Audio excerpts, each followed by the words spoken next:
Hey y'all, welcome to another episode of Access Granted. I'm your host, Grant Chachere, and unless you're a South Carolina Gamecock fan or a Dallas Cowboys fan,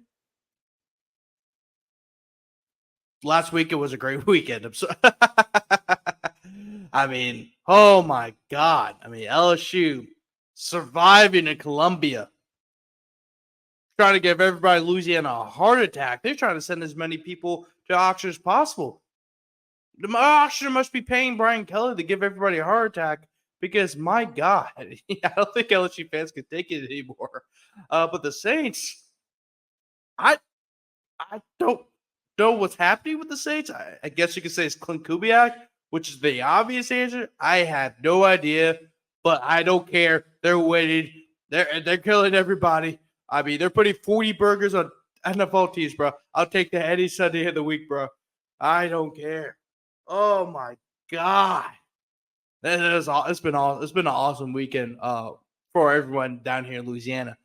But let's talk about the LSU game first because I want to get a heart attack again. Let's do that. So LSU they beat South Carolina 36-30. And that first quarter was rough. South Carolina outgained LSU 135-7. Yes, LSU gained 7 total yards. 7. SEVEN 7. Patrick Peterson 7. Harold Perkins 7. Tyrann Matthews 7. Grant Delpit 7. You get it. 7 total yards. And they also had -2 rushing yards. Matter of fact, they had 5 times more penalty yards than total yards. They had 3 penalties for 35 yards. They only ran 9 plays. So in 9 plays, they only gained 7 yards. They averaged 0.8 yards a play. Like, they were bad. They were bad. My God. South Carolina got in the lead. They got the ball right after LSU. Well, no, they got the ball first, and they capitalized on a 7-play, 75-yard touchdown drive that was finished off by Lenore Sellers, 4-yard gain for a touchdown. South Carolina took the lead. At the end of the first quarter, and it was just bad. It was just a bad quarter. So starting up the second quarter, score 7-0. And this was a little bit better quarter for LSU, although they did fall to a 17-0 deficit, which was, that's when everyone in Louisiana was like, we need to fire Brian Kelly. We need to fire everybody. We need to fire Woodward. The meltdown that happens, right? And let's be honest with ourselves. Brian Kelly deserved a lot of criticism in this game, right? All the criticism was justified in this game. The South Carolina's defense, give them credit. They were awesome throughout the whole entire game. But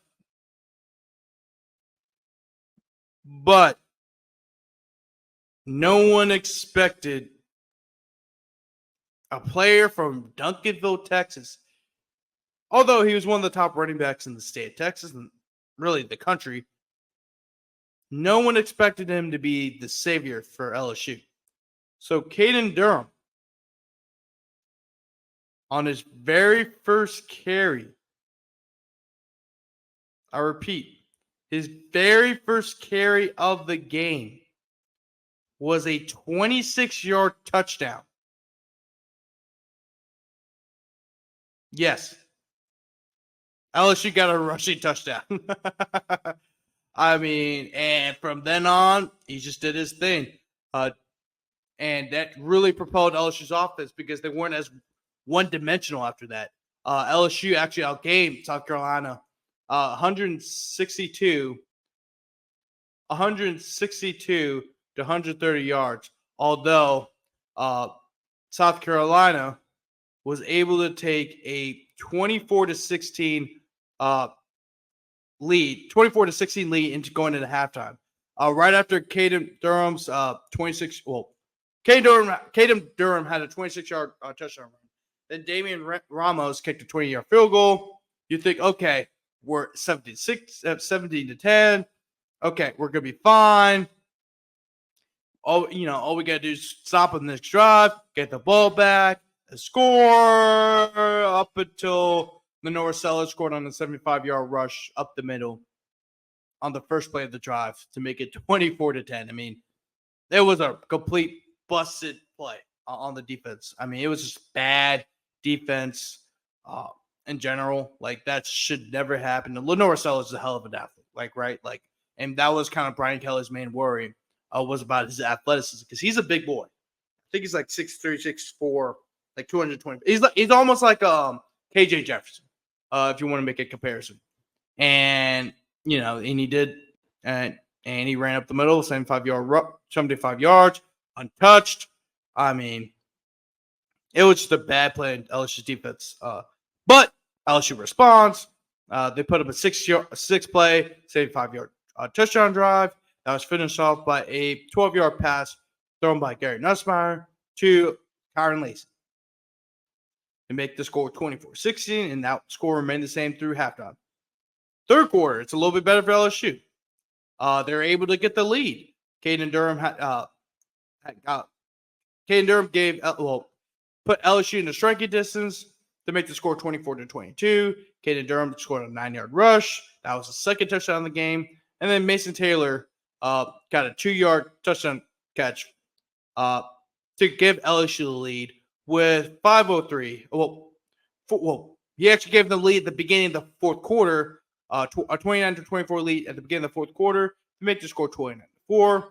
However, very next drive, literally just took 3 plays for South Carolina to score, as Raheem Sanders ran for 66 yards to the house for a second touchdown of the game. And it still wasn't looking for LSU. South Carolina would score again at a 40-yard field goal to make the score 33-29. But LSU's defense, you got to give them credit. We have to give them credit late in the game, because they Blake Baker made the adjustments needed. I know they had the long touchdown run in the fourth quarter, but I mean, besides that, I mean, LSU's defense was really good. It was really, really good. Actually, I'll show you right here. So in the third quarter, LSU outgained South Carolina 175 yards to 1. South Carolina only had 1 yard. Actually, let me take a picture of that, because I actually did not know that. I knew they did a damn good job, but they only allowed 1 yard. 1 yard. 1 yard. 1 yard, bro. 1. I mean, what a defensive masterclass in terms of adjustments by Blake Baker. I don't think people realize that. Like, everyone wants to harp on, how much they struggled. I mean, which they did. I mean, they didn't really play a great game. Defense. Besides the busted plays, they actually did really well. In the fourth quarter, South Carolina outgained LSU 132-73 because of that long touchdown run. But you take away the 66-yard run. Let me do the math real fast. So 132 minus 66 is 66 yards. So if you take away that 66-yard touchdown run, LSU outgained South Carolina.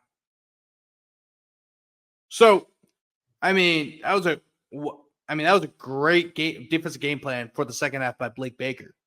But going to the fourth quarter, let's go back to the fourth quarter of course, they take the lead, 33-29. But then the last drive, so the very next drive, actually, I think it was 2 drives. Oh, here we go. So LSU gets the ball back, 3 and out. They force South Carolina to go 3 and out. Then they get the ball back with 7:02 left to go in the fourth quarter. It's a bad drive. Nussmeier has an incomplete pass. Miles Frazier gets a penalty for a false start. So, I mean, keep in mind, LSU was in striking distance of retaking the lead. Like pretty, I would say, with still a lot of time left in the game. But then Garrett Nussmeier threw a pick to Nick Emenwari, and he returned it for a pick six. And at that point, I was like, oh my God. LSU blew it. I mean, they had a pick six. The game's over because the game's over, right? There's no way you're going to come back from 2 touchdowns down in that environment that just had college game day a few hours beforehand. The students were all excited for this game. Well, everyone that seemed excited for this game. If you're a South Carolina fan, I mean, literally, like with minutes left to go in the game, you had students trying to rush down to get as close to the field as possible so they can rush the field after win, which I don't know why you would do that. LSU is the number 60 team in the country, and then we also have a lot of issues. I mean, LSU still, I still think LSU overall is a good team, but they got a lot of issues, right? Like, it's not like 2019 LSU, right? I get it that we're a brand, but South Carolina being LSU is not the same thing as South Carolina being like Georgia or Alabama. Hell, even Missouri. Missouri's looking awesome right now. Like, Missouri's a really, really good team. I actually said they were going to make the playoff at the beginning of the year because I think they're a really good team. But yeah, so I mean that's good. But there's always a but. There was a little yellow rag thrown on the field. Apparently, Kyle Kennard on the interception return had a blindside block of Gary Nussmeier. Now, I know a lot of South Carolina fans were like, oh, he's blocking the quarterback. You know, he threw an interception. Now he's a defender. He had every right to block. I was like, you can make sure he doesn't make the play, but you don't blindside him, right? And knock his lights out. All you got to do is either A, don't touch him at all, or B, just get in his way. Just stand in front of him. Do something. I don't know. Just don't, you know what I'm saying? When you do your little brother when they want the cookie jar, something like that, you kind of stand in the way, just be like a jerk. That's all you got to do. You don't have to be a schoolyard bully. All you got to do is stand in front of them. Just be a little bit of a jerk. That's it. That's all you got to do. But nope, you got to push him down on the ground to make a point. The touchdown gets called back, and South Carolina gets the ball back, and they do nothing with it. They have to punt it away. 3 and out, they punt it away. That was a blown opportunity, but then guess what? LSU, next time they got the ball, drove right down the field, and that was finished off by a Josh Williams 2-yard touchdown to take the lead. Of course, you know the rest. South Carolina gets the ball back. They drive down to get in field goal range. Alex Herrera misses the kick, and LSU's bench goes wild. LSU, after the game, they were playing Sandstorm, chanting LSU. I know that sounds like that's a weird way to celebrate after you nearly got upset. But when you're down 70-0, you're in a hostile environment against South Carolina may not be the best of teams, but they have a hell of a defense. They have an elite defense. They're well coached, and you're in a tough environment. That's a big win, right? Especially given the last 2 weeks with everything that happened in the USC game, with all the blowback from the Nicholls State game where LSU struggled for good parts of the game. I mean, to have this win against an SC opponent and in a hostile environment is a huge win, in my opinion. I know I'm lowering the standards a bit. It sounds like I'm lowering the standards, but right now, the way this team's been playing, this could be a huge confidence booster moving forward. You have UCLA next. You have South Alabama next. They're supposed to win those 2 games. And then after South Alabama, you have a bye week. This is a good time for LSU to get those kinks out until Ole Miss marches into Death Valley with something to say on October 12th. The South Carolina win is a huge win because if you lose this game, everything falls down, and this season will end up being a disaster because you start the season 1-2. You had all these expectations. You start the season 1-2. Now you don't know what to do, but they got the win, and everything's all good. LSU just needs to get out the kinks, figure out the running game, which I think they've kind of figured it out with Caden Durham. I think Caden Durham should be RB1. I mean, I don't think he's going to get like RB1 carries this week, but if he has another game like this against UCLA, moving forward, he should be RB1. Right? I'm not saying Josh Williams and Caleb Jackson are bad running backs or bad players. They're just not at this. But if Caden Durham has another big time game, they're just not performing like Caden Durham. That's it, right? I mean, that's how it is in football. You know, one guy shows out, they continue to pop off, they move up the depth chart, and they become the starter. That's how it is. That's how, unfortunately, that's how things work in football. I mean, nothing can be perfect. But I think they're just trying to figure out the run game. The defense has looked a lot better. They've made massive improvements. I know against South Carolina, there were still some holes, but I think the defense has been massively improved.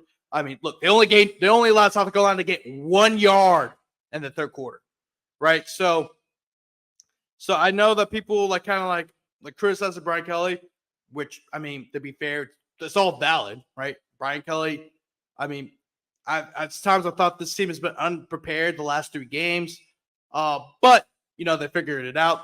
He's a good coach, right? He's still a good coach at the end of the day, but he still needs to get criticism. But he's had great players. There's a great coaching staff around him. So at the end of the day, let's move on. They got UCLA coming to Baton Rouge this week. Let's win that one. Win against Alabama the following week. Then you get the bye week, and then you got Ole Miss. Let's get those kinks out, and let's get rolling. Because the season is just moving by quicker and quicker. Get those kinks out, win some ball games, and hopefully this team can get to the playoff. Do I think they'll get to the playoff? I mean, they're borderline. I always said this. They're a 9-3 team with a 10-2 schedule. It's a very manageable schedule. All your toughest games are at home. The only the road games that you have are at Texas A&M and Florida, which are both kind of similar to the South Carolina aspect of where they're hostile environments, and Florida, they're not really well coached, but I know Texas A&M is a well coached team. I'm not sure about Florida because I don't know what's going to happen down the road for Florida, given all the smoke around Billy Napier. But A&M's another game where I think LSU, it'll be a similar situation. It'll be like how South Carolina was this past Saturday. I feel like A&M will be the same thing. But with that being said, as I said before, get these kinks out. Let's get rolling, y'all. Next up, we have the Saints. Guys, what the hell is going on? What the hell is going on with my New Orleans Saints? What in the hell is going on with my New Orleans Saints? They're good. I thought they would suck. No, I'm not joking. I thought they would suck. What? Bro, what is going on? Like, this is awesome. Okay, so I need to break this. So, going this game, I know that the Saints offense looked improved. I mean, they just put up 47 against Carolina, which doesn't really mean much. I mean, Carolina sucks. I mean, oh my God. Like Bryce Young got benched, y'all. Like, bruh, like they are bad. They are a bad football team. I would not be shocked if they went 0-17. I'm not even joking. They suck. But anyway, going back to the Saints game, I mean, they were just clicking on all cylinders. Offense, defense. I mean, the Saints fans were roaring. I mean, they're celebrating outside with the brass band.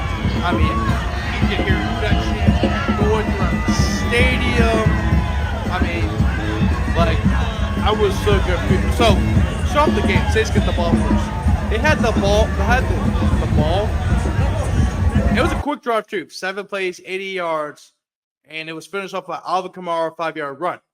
And I'm thinking to myself, okay, they kind of did they had a few games like this last year. They saw hot, and then they slowed down again. Brandon Aubrey kicks a 52-yard field goal. So it's 7-3, New Orleans, right? And I remember, like, after Dallas kicked the field goal, I was like, okay, I need to go to the bathroom. Like, I don't think the Saints, this could be a kind of a slow drive. They're still trying to figure things out. It's going to be kind of like last year.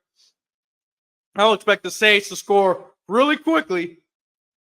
Go to the bathroom. As soon as I walk out,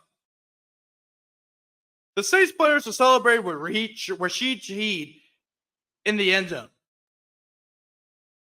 I'm like, bro, they scored that quick. They scored in one play. It was a one-play, 70-yard drive because Derek Carr threw a bomb to Rashid Shaheed for a 70-yard touchdown pass. 14-3 Saints. I remember when that comes out, says, Grant, how'd they score? I was like, Dad, I don't, like, why did you tell me they scored? They're like, Dad, I was in the bathroom. I walked in the bathroom. All I know is that they were celebrating the end zone. Dallas gets the ball back.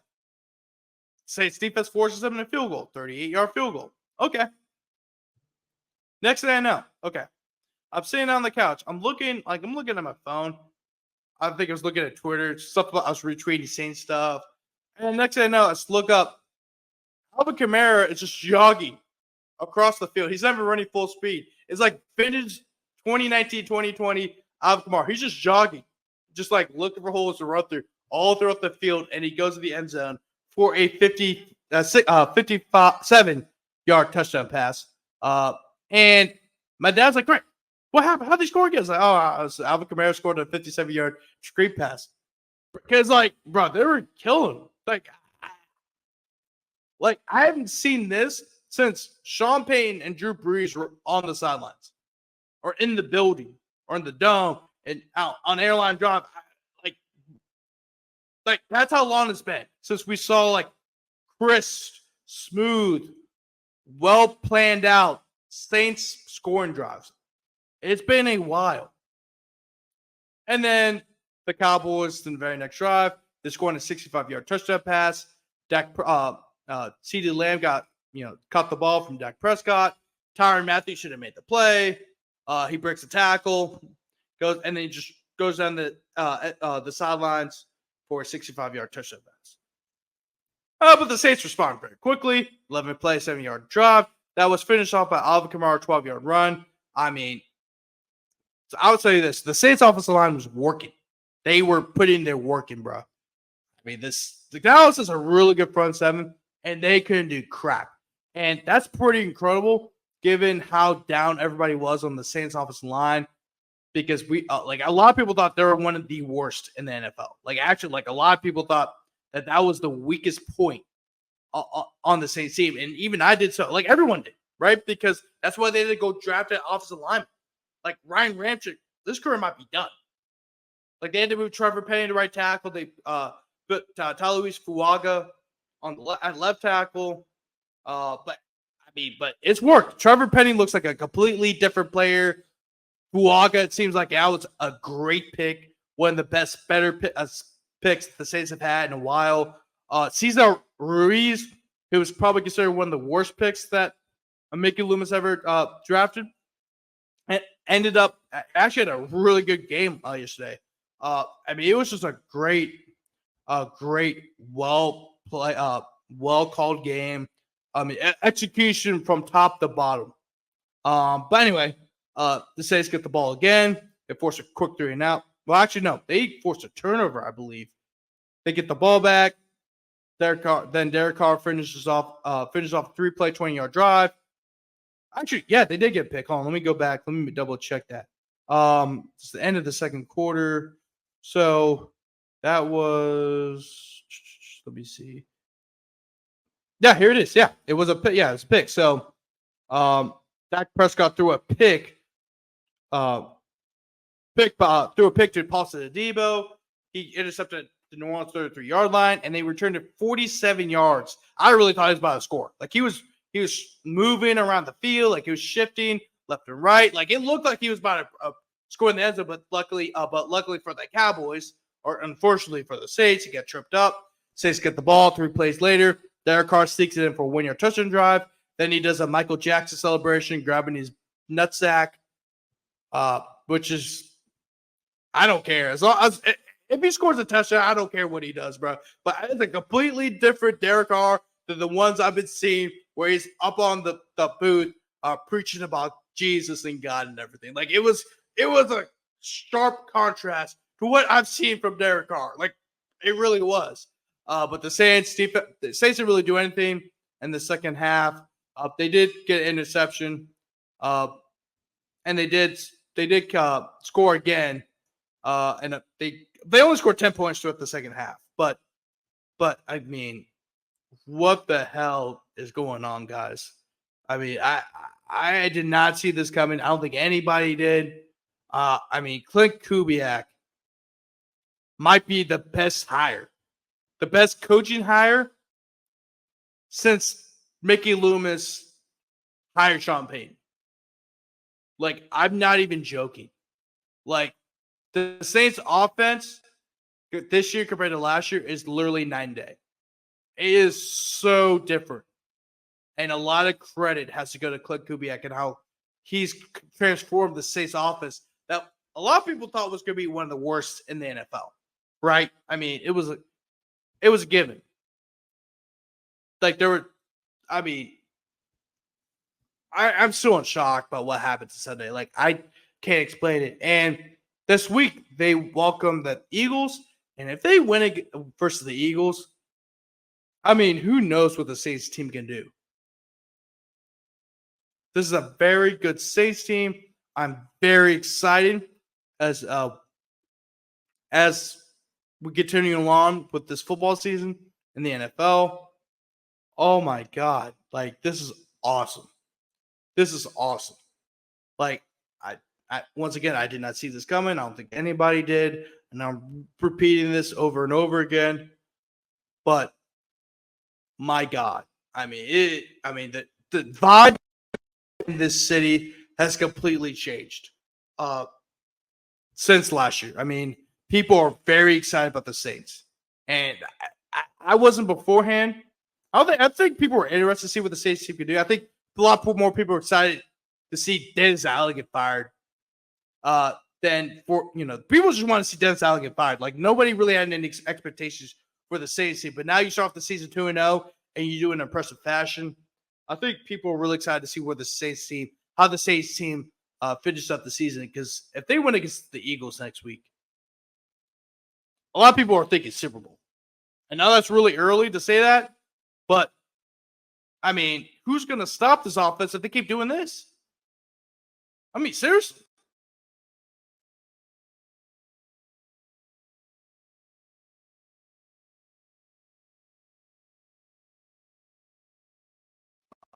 Make sure to like this video and subscribe to Rigor Sports Media right there at the bottom. And then also click on the bell to get any notifications for future videos. Also, make sure to follow us right here up at the top of the screen. That has a Twitter handle and an Instagram handle. And you can also follow us on Facebook as well. Also, make sure to follow me on Twitter right here under my name right there. Chachere Grant. Right there. Whoop. Oh, where's my figure? Right there. Right there. Yep. See where my figure is? At Chachere Grant on Twitter, right there, to get any updates from LSU games, high school games, stuff like that. Because there's a lot of content we put on here. I put on here, whether it's high school, whether it's college football, professional football. It doesn't. It just really any sports in general. We're gonna put on here and just make sure to continue my work. I like this is stuff I do on the side from my other sports journalism stuff. Because I really like this multimedia stuff, man. I really like doing podcasts. I really like. I would say I like hear. I'm not gonna say I'm gonna like hear myself talk, but I think it's a different type of expression, right? Than print journalism, right? It's an actual person talking. So I really like doing this. The more you support me, the better, and we can help this channel grow to reach more people, not only across the state, but maybe even nationwide. So. Make sure to like this video, subscribe to the Ruger Sports Media channel, and then we're going to release another Access Granted podcast here soon, later in the week, to preview the weekend, and we'll also have a guest on as well. I haven't got anything confirmed yet, but I'm really excited for some future guests on here. But anyway, Grant Chachere. I'll see you guys later, and have a good rest of your week. Peace.